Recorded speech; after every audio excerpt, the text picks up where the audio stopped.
یہاں رہ کر ہم تڑپتے ہیں, ہم روتے ہیں کہ ہم مدینے جائیں, مکے جائیں, کعبہ دیکھیں, لیکن کبھی آپ نے کیلکولیٹ کیا کہ 24 گھنٹوں میں آپ کے کتنے گھنٹے حرم شریف میں گزرتے ہیں؟ اللہ, اگر آپ یہ کیلکولیٹ کریں تو آپ حیران ہو جائیں گے. ہاں کبھی غور بیٹھ کے ذرا کیلکولیٹ کریں, حساب کریں, تو شاید ٹوٹل ملا کے 24 گھنٹے میں 3 گھنٹے, کسی کے 4 گھنٹے, بہت ہو گئے تو 5-6 گھنٹے, یعنی آؤٹ آف 24 آورز آپ کے کتنے گھنٹے کہاں گزر رہے ہیں؟ اب اس میں ہوٹل میں گزر رہے ہیں, ہوٹل کی لابی میں گزر رہے ہیں, ریسٹورنٹ میں گزر رہے ہیں, شاپنگ میں گزر رہے ہیں. اچھا پھر واپس پھر آ کے رونا ہے, پھر یاد آنی ہے. تو بھائی جتنا وقت گزارنا تھا وہ آقا علیہ الصلوۃ والسلام کے قدموں میں گزارتے. مجھے اچھی طرح یاد ہے ہم ایک بار ایک قافلہ لے کر مدینہ شریف گئے تھے, تو ایک اسلام میں ماشاءاللہ بڑے دیوانے تھے, بڑے روتے تھے مدینہ شریف کے لیے. انہوں نے ایک کمال کام کیا, وہ ہمارے قافلے میں تھے, ان کے پاس ہوٹل کا بیڈ بھی تھا, شیئرنگ میں وہ رہتے تھے, مگر وہ اپنے کمرے میں نہیں آتے تھے.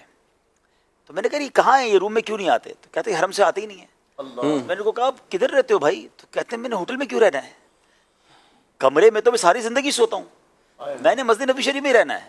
حالانکہ وہ رمضان نہیں تھا, کوئی اعتکاف نہیں تھا, وہ ادھر ہی رہتے تھے, بس وہ کپڑے چینج کرنے آ گئے, تھوڑی دیر کچھ کھانے پینے آ گئے, پھر حرم شریف چلے گئے. تو واقعی وصول کیا انہوں نے. اگر ادب کے ساتھ کوئی وہاں پڑا رہے, پڑے ہی رہنے سے کام ہو. اچھا اب یہاں ایک اور بڑا پرابلم پتہ ہے کیا اشفاق بھائی, میں نے بہت غور کیا, زیادہ دیر مسجدین کریمین میں ہم کیوں نہیں بیٹھ پاتے, یا ہمارے لوگ کیوں نہیں بیٹھ پاتے؟ اس کی ایک بڑی وجہ ہے. اس کی وجہ یہ ہے کہ انفارچونیٹلی ہمیں انفرادی عبادت کی عادت ختم ہو گئی ہے. اللہ, ہمیں اجتماعی عبادت کی عادت ہے. آپ ہمیں اجتماع میں بٹھا دیں 2 گھنٹے, نعت خوانی میں بٹھا لیں, کہیں دوستوں میں بیٹھ کے بٹھا دیں, ہیں ہم کسی جگہ بیٹھ کر سب کے ساتھ تو کچھ عبادت کر بھی لیتے ہیں, صحیح ہیں ہم صلاۃ و تسبیح پڑھ لیں گے, ہم تراویح کی نماز بھی پڑھ رہے ہیں. ہم اکیلے بیٹھ کر 1 گھنٹہ کبھی اپنے پاکستان میں عبادت کی ہے؟ 1 گھنٹہ بیٹھ کر تلاوت کی ہو, تسبیح پڑھی ہو, کوئی فکر آخرت کی ہو. اور حرمین طیبین میں انڈیویجول عبادت کرنی ہوتی ہے. اب ظہر پڑھ لی آپ نے, عصر تک بیٹھنا ہے, عصر پڑھ لی مغرب تک بیٹھنا ہے, مغرب پڑھ لی عشاء سے فجر تک کا ٹائم ہے. آدھے پونے گھنٹے کے بعد جو ہے نا موبائل نکلتا ہے, جاتے بڑی توجہ کے ساتھ ہیں کہ میں نے جناب اتنے قرآن پڑھ لینے ہیں, تو اتنی تسبیح پڑھ لینی ہے, تو میں نے تو اٹھنا ہی نہیں ہے.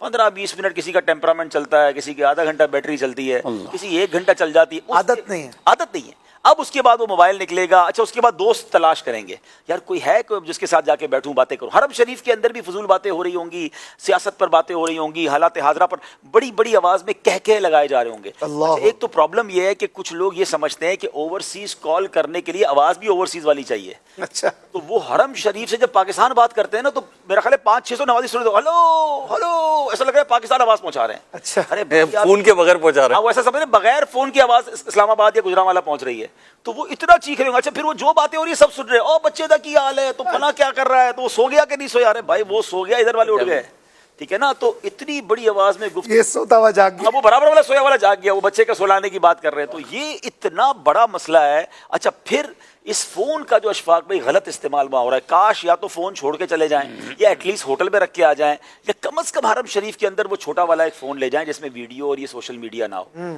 اب ایک عجیب تماشا پتہ ہے کیا ہے, لوگ اب یا تو پتہ نہیں ان کا دماغ نہیں چلتا یا کیا ہے, وہ لائیو اپنے گھر والوں کو منظر دکھانا چاہ رہے ہیں. اچھا یہ بھی نہیں پتا لوگوں کو کہ دونوں طرف کی ویڈیو کھولنا ضروری نہیں ہے. جی آپ نے اگر کعبہ شریف کے سامنے ویڈیو کسی کو دکھانی ہے تو آپ اپنے گھر والوں کو تو کہیں اپنا کیمرہ بند کریں, تو وہ کعبہ شریف تو گھر والے دیکھ رہے ہیں, آپ کے گھر والوں کو سارے لوگ دیکھ رہے ہیں. تو وہ ان کو احساس ہی نہیں ہو رہا کہ خواتین ہیں بعض اوقات کس حال میں بیٹھے ہیں, کس حال لیٹا ہوا ہے کوئی اپنے بستر پر, اس کو عجیب سا بعض اوقات منظر ہوتا ہے, آپ دوسرا کا فوکس بھی تبدیل کر رہے ہیں. یہ ادب کی جگہ ہے, موبائل جیب میں رکھیں, عبادت کریں. مجھے اچھی طرح یاد ہے, میں واقعہ نہیں بھولتا, ایک بار میں خود سرکار علیہ الصلوۃ والسلام کے قدموں میں حاضر ہوا, تو اللہ کی رحمت سے باب جبرائیل سے مجھے داخلے کی اجازت مل گئی. بڑا نارملی وہاں ملتی نہیں ہے, پرانی بات ہے, اب تو بہت ہی کم موقع ملتا ہے. تو میں عین قدموں میں جا کر میں نے نوافل وغیرہ پڑھنے تھے, میں نماز پڑھنی تھی شروع کی میں نے, تو میرے بالکل آگے ایک صاحب بڑے خشوع و خضوع کے ساتھ, ماشاءاللہ چہرے پہ داڑھی بھی تھی, اور وہ تسبیح نکال کر پڑھ رہے ہوں گے یا دعائیں کر رہے ہوں گے. میں ان کے پیچھے نماز پڑھنے لگا, پتہ نہیں ان کو تھوڑی دیر بعد کیا ہوا, ان کو سمجھ پڑ گئی, انہوں نے پیچھے مڑ کے مجھے دیکھ لیا. اب جب دیکھ لیا نا, تو اب انہوں نے باقاعدہ اپنا موبائل نکالا, اور اب وہ جو سیلفی والا انداز ہوتا ہے نا, وہ شروع ہو گئی.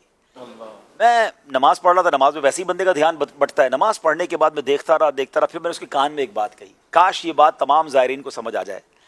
میں نے اس کے کان میں ایک بات کہی کہ ایک بات بتائیں, بادشاہ کے دربار میں آ کر کسی غلام پر توجہ دینا کیسا ہے؟ آپ بیٹھے کہاں ہیں؟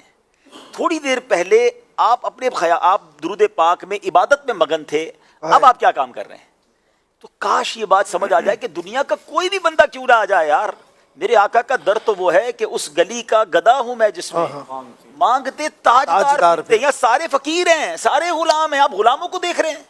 آپ کی توجہ تو شہنشاہ کی طرف ہونی چاہیے، آپ کی توجہ تو دربار رسالت کی طرف ہونی چاہیے۔ اور بالکل اسی طرح کعبہ شریف میں آپ رحمان کے گھر پہ موجود ہیں، اس کے کعبے کا طواف کر رہے ہیں اور آپ لوگوں کے ساتھ سیلفیاں بنا رہے ہیں۔ آپ یقین کریں اس میں ان تمام مشہور لوگوں کو بھی پرابلم ہوتا ہے، ان مذہبی رہنماؤں کو بھی مشکل ہوتی ہے، اور الٹا لوگ ہی باتیں کرتے ہیں۔ یعنی ہم نہیں چاہ رہے ہوتے، لیکن ہمارے جیسے لوگوں کے ساتھ جب لوگ سیلفیاں بناتے ہیں تو لوگ بھی باتیں کرتے ہیں کہ دیکھو یار ان کو حرم پاک میں بھی چین نہیں ہے۔ واللہ ہم خود تکلیف میں ہیں، لیکن اس قوم کو کون سمجھائے کہ جو وہاں تلاش کر رہی ہے کہ میری سیلفی کسی کے ساتھ بن جائے، یعنی ان کو شرم نہیں آتی کہ کعبے کو پیٹ کر کے سیلفی بنا کے بھیج رہے ہیں، گنبد خضرا کو پیٹ کر کے آپ سیلفی بنا رہے ہیں، بعض اوقات تو سنہری جالیوں کو پیٹ کر کے کہ یار میں اپنی تصویر بنا کے بھیجوں۔ آپ سوچیں یہ کیسا مقام ہے۔ وہ کہتے ہیں نا کہ سنبھل کر پاؤں رکھنا زائروں شہر مدینہ میں، کہیں ایسا نہ ہو سارا سفر بیکار ہو جائے۔ یہاں بے ادبی نہیں ہونی چاہیے۔ تو فوکس یہ کیجئے کہ میں نے حرمین طیبین میں وقت گزارنا ہے، ایک لمحہ بھی فضول نہیں گزارنا ہے، بلکہ بہتر یہ ہے کہ دوستوں سے بھی الگ ہو جائیں۔